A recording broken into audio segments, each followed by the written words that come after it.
আপনি দেখছেন বিশ্ব পুরো এগিয়ে যাচ্ছে, তাই না? এটা বাহ্যিক চোখ আপনার, কিন্তু আল্লাহর মারেফত দিয়ে দেখলে আপনি বুঝতে পারতেন বিশ্ব আগাচ্ছে ঠিকই, বাট কেয়ামতের দিকে। কিসের দিকে? বিশ্ব আগাচ্ছে ঠিকই, বাট নিউক্লিয়ার কোনো যুদ্ধের দিকে। এখন বলবে ভবিষ্যৎবাণী করে দিল নিউক্লিয়ার যুদ্ধ হবেই, হবেই তো বলি নাই, বলেছি হওয়ার মুখোমুখি অবস্থা দাঁড়িয়ে আছে। যে কোনো মিলিটারি অ্যাফেয়ার্স যারা পড়াশোনা করে, ভালো মানের পলিটিশিয়ান যারা, যারা ইন্টেলেক্ট রাখেন মাথার মধ্যে, শিক্ষিত সমাজ এবং মিলিটারি অ্যাফেয়ার্স যারা বোঝেন, তাদেরকে জিজ্ঞাসা করে দেখে যে আবু তো আদনান ভাই একটা লেকচারে বলেছিল যে সারা ওয়ার্ল্ড নাকি নিউক্লিয়ার যুদ্ধের দ্বারপ্রান্তে দাঁড়িয়ে আছে, কথাটা কতটুকু সত্য? তারা অ্যান্সার দিবে ইনশাল্লাহ। দেখেন, এই শিক্ষিত সমাজ অ্যান্সার দিবে ইনশাল্লাহ। তাকে জিজ্ঞেস করতে যায় না যে বিষয়ে কোনো জ্ঞানী রাখে না। আমার কথা কি বুঝতে পারছেন? যারা এই সেক্টরে পণ্ডিত তাদেরকে জিজ্ঞাসা করেন, তারা বলবে যে হ্যাঁ এটা মুখোমুখি দাঁড়িয়ে আছে, যে কোনো সময় হতে পারে, হতে পারে, হতে পারে। আমরা নিউক্লিয়ার যুদ্ধ হবে কিনা তা তো আর আমরা কোরআন সুন্নাহয় পাইনি, এতটুকু পেয়েছি মালহামা হবে। কি হবে? মালহামা মানে মহাযুদ্ধ। এটা বিভিন্ন কান্ট্রির মধ্যে জড়িয়ে পড়তে পারে, আল্লাহু আ'লাম বিসসাওয়াব। এটা জেনেছি, হাদিসে আছে। শুধু তাই নয়, নবী সাল্লাল্লাহু আলাইহি ওয়াসাল্লাম বলেছেন প্রতি 100 জনের মধ্যে, প্রতি 100 জনের মধ্যে 99 জন মানুষ ওই যুদ্ধে মারা যাবে। যারা যুদ্ধে অংশ নিবে তাদের কথা বলা হচ্ছে। মুসলিমদেরকে বলা হচ্ছে তোমরা ওই সম্পদে হাতও দিবে না। ওই সম্পদ নেওয়া তো দূরের কথা, ওখানে হাতও দিতে যেও না। আমার কথা কি বুঝতে পারছেন? তো দেখছেন বিশ্ব এগিয়ে যাচ্ছে, কিন্তু আমরা বলছি যে একটা নিউক্লিয়ার ওয়ারের দিকে এগিয়ে যাচ্ছে। দেখছেন ইকোনমিক্যালি আমরা খুব সমৃদ্ধ হচ্ছি, সারা বিশ্ব, তাই না? কিন্তু বিশ্বের অনেক দেশ, বিশ্বের অনেক কান্ট্রি ইকোনমিক্যালি এখন একটা দুরবস্থার মুখোমুখি সম্মুখীন হয়ে আছে। এটা রিয়েলিটি। রিয়েলিটি আর ভিজুয়াল ওয়ার্ল্ড এক জিনিস নয়। আপনি দেখছেন মেয়েরা খুব এগিয়ে যাচ্ছে, একদম ওই যে স্টেজে উঠে নাচানাচি করছে, অধিকার আন্দোলন এভরিথিং, তাই না? কিন্তু বাস্তবতা কি জানেন? বাস্তবতা হচ্ছে আমাদের মা বোনরা বেপর্দা হচ্ছে দিন দিন বেশি, এবং তারা এগিয়ে যাচ্ছে জাহান্নামের দিকে।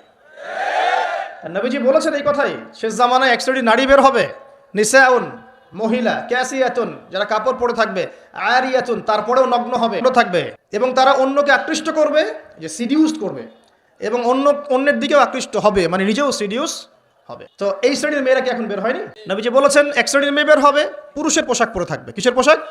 পুরুষের পোশাক। এখানে শুধু বাহ্যিকভাবে পুরুষের পোশাক নয়, বাহ্যিকভাবে তো পুরুষের পোশাক পরেছেই অনেক আগেই।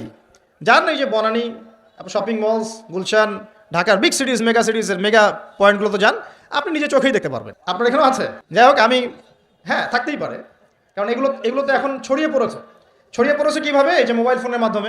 এমন কোনো জায়গা নাই এখন, বিশ্বের এমন কোনো জায়গা নাই যেখানে এই ফিতনাগুলো আসলে ছড়িয়ে পড়ে নাই। সো তারা ছড়িয়ে পড়েছে। এখন নবী সাল্লাল্লাহু আলাইহি ওয়াসাল্লাম এটাই বলছেন যে মেয়েরা পোশাক পরিবর্তন হয়ে যাবে, ছেলেরা মেয়ের পোশাক পরবে, মেয়েরা ছেলের পোশাক পরবে। পরে নাই?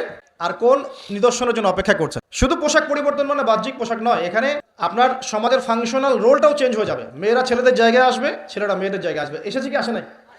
আচ্ছা, একটা বড় সাইন বলেছেন নবী সাল্লাল্লাহু আলাইহি ওয়াসাল্লাম লাস্ট ডে বা কিয়ামতের, সেটা হলো যে সমাজের সবচেয়ে নিম্ন শ্রেণীর মানুষ, মানে যাদের পরনে কাপড় ছিল না এবং পায়ে স্যান্ডেল ছিল না, বড় লোকদের কথা বলা হচ্ছে না এই হাদিসের মধ্যে। এখানে বলা হচ্ছে যে এখানে এমন মানুষের কথা বলা হচ্ছে যারা নগ্ন পদের, খালি পায়ের, স্যান্ডেল কেনার টাকা নাই, খালি গায়ের মানে কাপড় কেনার টাকা নাই, এবং রাখাল শ্রেণীর মানুষ। তারা কি করবে? ইয়াতাতাওয়ালুনা ফিল বুনিয়ান, উঁচু উঁচু কনস্ট্রাকটিভ বিল্ডিংস নির্মাণের প্রতিযোগিতা করবে। হয়েছে কি হয়নি? কিভাবে সম্ভব হলো? রিবা, সুদের মধ্য দিয়ে, এবং করাপশন, অন্যের সম্পদ আত্মসাতের মধ্য দিয়ে। হয়েছে কি হয় নাই? আর কোন নিদর্শনের জন্য অপেক্ষা করবে? একটা একটা করে বলতে গেলে সারা রাত চলে যাবে। মূল কথা হচ্ছে ফিতনাময় পরিবেশের মধ্যে, যেখানে এরকম দাজ্জালীয় সবকিছু দেখা যায়, আপনার বাইরের চোখ দিয়ে না দেখে ভিতরের চোখ দিয়ে বুঝতে হবে, তখন দেখবেন এখানে বাস্তবতা এবং ভিজুয়াল ওয়ার্ল্ডের মধ্যে আকাশ পাতাল পার্থক্য আছে। আপনি দেখছেন হ্যাঁ মেয়েরা এগিয়ে যাচ্ছে, আমরা বলছি বাস্তবতা হচ্ছে মেয়েরা জাহান্নামের দিকে যাচ্ছে এগিয়ে। আপনি দেখছেন যে হ্যাঁ খুব সুন্দর ইকোনমিক প্রোগ্রেস, আদতে কি হচ্ছে? আদতে পুরো ইকোনমিক স্যাংশনের মধ্যে আমরা, অবস্থা খারাপ। আপনি দেখছেন সারা ওয়ার্ল্ড খুব এগিয়ে যায়, মঙ্গলে, চাঁদে, কি একটা অবস্থা, কিন্তু আদতে কি হচ্ছে? পুরো কিয়ামতের দিকে বিশ্ব এগিয়ে যায়। দেখছেন মুসলিম উম্মাহ খুবই নারায়ে তাকবীর, আল্লাহু আকবার একদম, তাই না আমাদের অবস্থা? কিন্তু বাস্তবতা কি? বাস্তবতা হচ্ছে পুরো বিশ্ব জুড়ে মুসলিমদের এখন একটা অধঃপতনের সময় চলছে, প্রতিটা সেক্টরে। এটা সেই যুগ না যেটাতে ওমর রাদিয়াল্লাহু আনহুর যুগে আমরা বসে পুরো বিশ্ব শাসন করতাম, সেটা কি এই যুগ? এই যুগ নয়। বরং নবীজি বলছেন বাদা আল ইসলামু গরীবান ওয়া সায়াউদু কামা বাদা। ইসলাম শুরু হয়েছিল অপরিচিতভাবে, গরীবভাবে, ওয়া সায়াউদু কামা বাদা, এবং আবার শীঘ্রই সেই অপরিচিত জায়গায় ফিরে আসবে। অপরিচিত জায়গায় ফিরে আসবে, গরীব জায়গায়। আপনি পরিবার ইসলাম পালন করতে যান, পরিবারের মধ্যে আপনি গরীব হয়ে যাবেন, অপরিচিত হয়ে যাবেন। সমাজে পালন করতে যান, আমি কোন ইসলামের কথা বলছি? ওই গোলালু মার্কা ইসলাম না, যেটা সব তরকারিতেই চলে, ওটার কথা বলছি না। যে ইসলাম ফলো করলে আপনার হাতে আগুন ধরে রাখার মতো অবস্থা হয়, ওটা ফলো করেন, সমাজে আপনি বিচ্ছিন্ন হয়ে যাবেন। বিশ্বে পালন করতে যান, দেখবেন আপনাকে কোণঠাসা করে রেখে দিয়েছে। এই হলো অবস্থা, গরিবান। তো এই অবস্থায় কি হবে, যেটা আপনি বাহ্যিক চোখে দেখছেন বাস্তবতা এমন নাও হতে পারে। আল্লাহ পাক আমাদেরকে এই সিচুয়েশনটাকে বোঝার তৌফিক দান করুন। আর সিচুয়েশন বুঝতে গেলে বাহ্যিক জ্ঞান যথেষ্ট নয়, ইন্টারনাল কি লাগবে, আল্লাহর বাসিরা এবং নূর এবং মারিফত দরকার আছে। এটা কি জিনিস, এটা আমি আপনাকে আসলে ওই ক খ গ ঘর মতো পড়িয়ে বোঝাতে পারবো না, তবে আমি চেষ্টা করছি। আমার দিকে মনোযোগ দেন। খিদর আলাইহিস সালাম যা দেখছেন মুসা আলাইহিস সালাম কি তাই দেখেছিলেন?